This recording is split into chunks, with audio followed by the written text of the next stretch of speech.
Hello, everyone. Just a brief little message from me to you, and hopefully to me again, because I believe everything that we do now will benefit us tomorrow, and you never know what you're going to need to hear. In my case, here, because I'm not doing a visual video, it's a sound video, what you're going through then that will help you if you heard it now. I hope that makes sense. It makes sense when I said it in my head. But September 16th, approximately 6:30 in the evening of 2019, I was just laying here watching television, Netflix, whatever it was that I was watching, and something just clicked in my head, literally just clicked in my head, and it said to write your Oscars acceptance speech. I know that sounds bizarre, and it sounded bizarre to me when I heard it, but I did that. And as all my writings, when I don't force them, it went effortlessly. I just wrote. It was about a paragraph or two, and I wrote it, and I saved it in my files. And after I wrote it, I laid down for that evening, not at that moment, but later on that evening when I went to bed, and I was praying, and I just started crying. And if you know me in real life, I cry for everything. Happy, sad, glad, or mad, I cry for everything because that is my sense of release. That is how I show God appreciation. That's how I communicate with God, through my tears. And it doesn't work for everyone, but it works for me. And I've coped with that about a year and a half, maybe 2 years ago, the max. That I don't just cry for no reason. I cry because it feels right.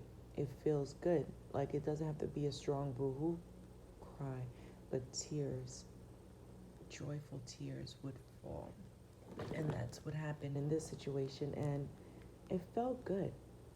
It really felt good. And I said within my speech things that I wish was said when I was on YouTube searching for people who's been through what I'm going through, which at a later date, of course, I will get into in more details. But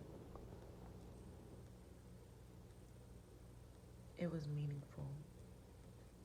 It was meaningful to me, from me. And whatever you're doing in any industry, in any genre, in everything that you're doing, if it doesn't mean something to you, how do you expect it to mean something to someone else?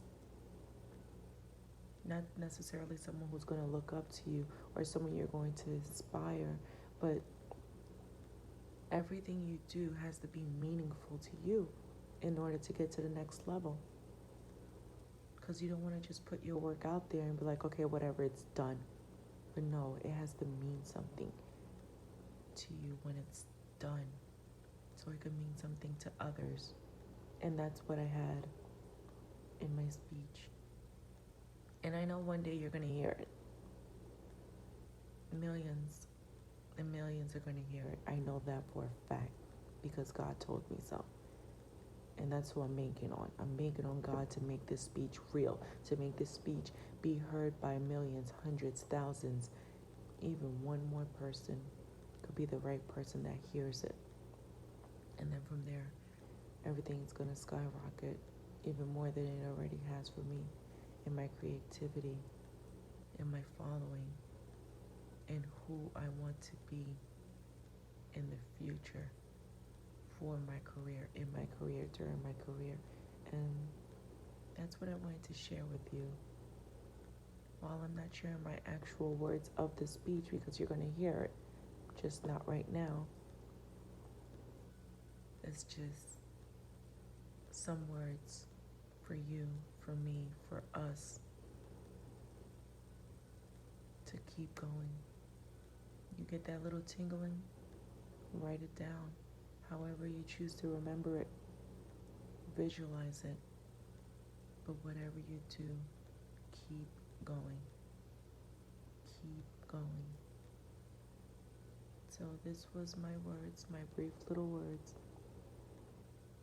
Of course, it was all over the place, but I know when you hear it, you'll be able to make sense of it as it made sense to me when I pressed play to record this. It's Untitled, number 2. And I really hope you stick around for more. Thank you.